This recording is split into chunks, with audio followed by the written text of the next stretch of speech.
Hi students, welcome to the next part of the video. इसमें हम करेंगे बेटा एक्सरसाइज 8.1 का क्वेश्चन नंबर 3। आप पढ़ते हैं इसकी statement. Sine A is equal to 3/4, calculate cos A and tan ए।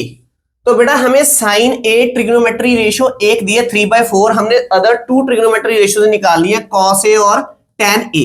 अब इस क्वेश्चन को आप डायग्राम के बिना भी कर सकते हो, कोई बड़ी बात नहीं है, पर अगर डायग्राम के साथ करोगे बेटा ये थोड़ा सा देखने में अच्छा लगता है। तो आओ पहले इसकी एक हम यहां पर राइट एंगल ट्राइंगल बना लेते हैं। अब हमें मालूम है ये क्या है, साइन ऑफ एंगल ए।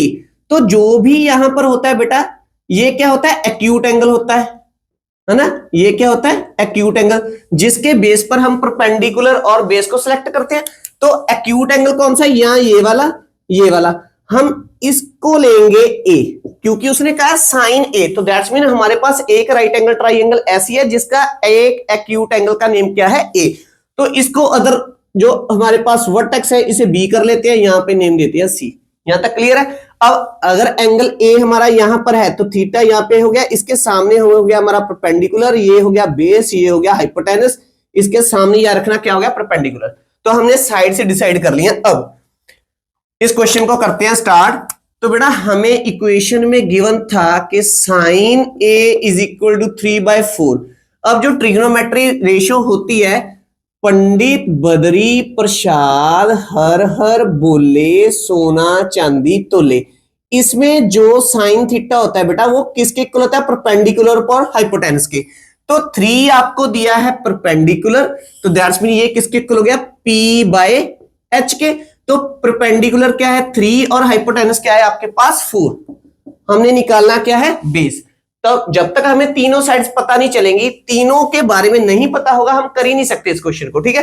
तो हमें सबसे पहले क्या निकालना है, बेस। तो उसे निकालने के लिए हमें क्या करना पड़ेगा, इन राइट एंगल ट्राइंगल जो है कौन सी, ABC में पाइथागोरस थ्योरम अप्लाई करनी पड़ेगी कि बाय पाइथागोरस थ्योरम इसे अप्लाई करो बेटा। इसमें हम डायरेक्ट थ्योरम अप्लाई कौन सी करने वाले हैं, hypotenuse square is equal to perpendicular square plus base square. अब इस क्वेश्चन में मैंने यहां परपेंडिकुलर और बेस इसलिए लिख लिया क्योंकि मुझे ऑलरेडी क्लियर है कि मैंने कौन सा एंगल लेना है, क्योंकि हम एंगल ए की बात कर रहे हैं। ए पर खड़े होकर हमने देखा तो ये परपेंडिकुलर है, ये बेस है, ये मुझे ऑलरेडी क्लियर है।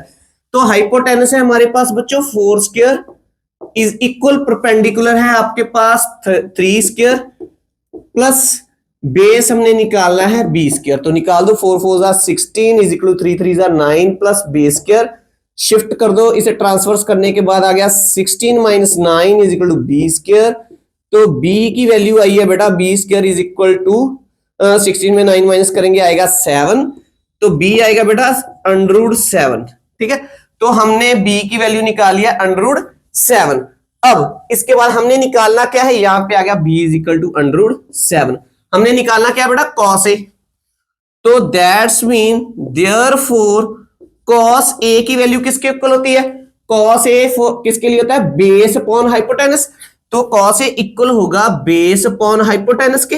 तो बेस हमारे पास क्या निकाला है हमने, √7, और हाइपोटेनस क्या था 4। तो एक हमने वैल्यू निकालनी थी बेटा tan a की। तो यहां पर tan a किसके इक्वल होगा, perpendicular upon base, perpendicular upon base. तो परपेंडिकुलर क्या है आपका 3 बाय बेस क्या हमने निकाला है √7। तो ये हमें 2 ट्रिग्नोमेट्री रेशियोज चाहिए थी जो हमने निकालनी है।